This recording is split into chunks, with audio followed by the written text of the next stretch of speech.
ஸ்கூலில் மும்மொழிகள் அப்படின்னு வைக்கிறது வந்து நீங்கள் ஒரு ஸ்கூல் சொன்னால் பரவாயில்ல, எல்லா ஸ்கூல்லையும் நடக்குது அது. நீங்கள் அப்படி அபாலிஷ் பண்ணணுன்னா எல்லா ஸ்கூல்லையும் அபாலிஷ் பண்ணுவோம். பசங்க என்ன படிக்கணுன்றது பெற்றோர்கள்கிட்ட கேட்டு தான் வந்து அந்த சப்போஸ் இப்போ நான் தமிழ் படிக்கணுன்னா நான் எங்கள் அப்பா அம்மா கிட்ட நான் தமிழ் படிக்கணும்னு தான் நான் சொல்லுவேன். நான் போய் ஃப்ரெண்ட்ஸில் என்னை சேர்த்து விட முடியுமா?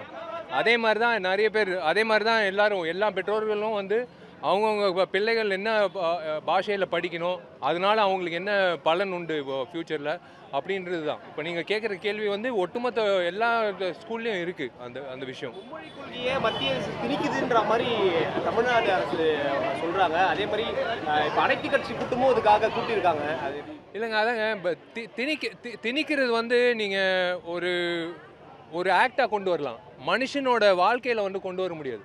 மனுஷனோட வாழ்க்கையில் வந்து எந்த ஒரு விஷயமோ சேதமோ திணிக்க முடியாது. அது வந்து வெற்றி அடையாது. அது மத்திய அரசாங்கமாக இருந்தாலும் சரி, மாநில அரசாங்கமாக இருந்தாலும் சரி.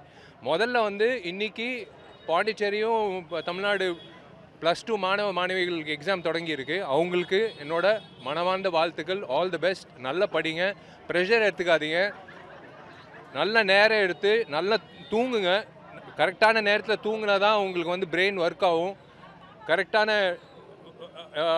அந்த சப்ஜெக்டை நீங்கள் படிக்கும்போது நீங்கள் வந்து ஏதோ டவுட் இருந்தால் கூட நீங்கள் கேட்டுக்கிட்டு உங்கள் ஃப்ரெண்ட்ஸோட டவுட் கேட்டுட்டு நல்லா படித்து நல்லபடியாக வரணும்னு நான் வாழ்த்துறேன். All the very best. கட்சி தொடங்கி ஒரு ஆண்டுக்கு மேலே ஆகுது. ஆனாலும் இப்போ ரீசெண்டாக நடக்கிற நிகழ்ச்சிகளில் அவரோட கருத்துக்களை வெளிப்படையாக வைக்க மாட்டாரு, மறைமுகமாகவே வைக்கிறாரு. மத்திய மாநில அரசுகளை விமர்சிக்கிறாரு, ஆனால் மறைமுகமாக விமர்சிக்கிறாருன்ற கருத்துக்கள் வருது. அவரையும் விமர்சிக்கிறாங்க. அதனால அவரோட அரசியல் பார்வையை எப்படி பார்க்குறீங்க? முதல்ல ப்ரெஸ்ஸை வந்து சந்திக்கிட்டோமே. நீங்கள் என்கிட்ட கேள்வி கேட்குறீங்க, அவரே தான் கேள்வி கேட்கணும். விஜய் அவர்கள் வந்து இன்னும் ப்ரெஸ்ஸே சந்திக்கல. ப்ரெஸ்ஸை சந்திச்சதுக்கப்புறம் உங்களுக்கு அந்த நீங்கள் கேட்ட கேள்விக்கு எல்லாம் பதிலும் வந்துடும். சார், தொடர்ந்து நடிகர்கள் அரசியலுக்கு வரதை விமர்சனம் பண்ணுறாங்க, நீங்கள் எப்படி பார்க்குறீங்க? அது விமர்சனம் கிடையாது. இது வந்து சமூக சேவை பண்ணுறதுக்கு யாருக்கு மனசில் தைரியம் இருக்கோ, யாருக்கு மனசில் ஆசை இருக்கோ, அவங்க எல்லாரும் வந்து அரசியலுக்கு வரலாம். தமிழக சட்டமன்ற தேர்தல் வரைக்கும் ஒரு சில மாதங்கள் தான் வருது. உங்கள்கிட்ட என்ன எதிர்பார்க்கலாங்க?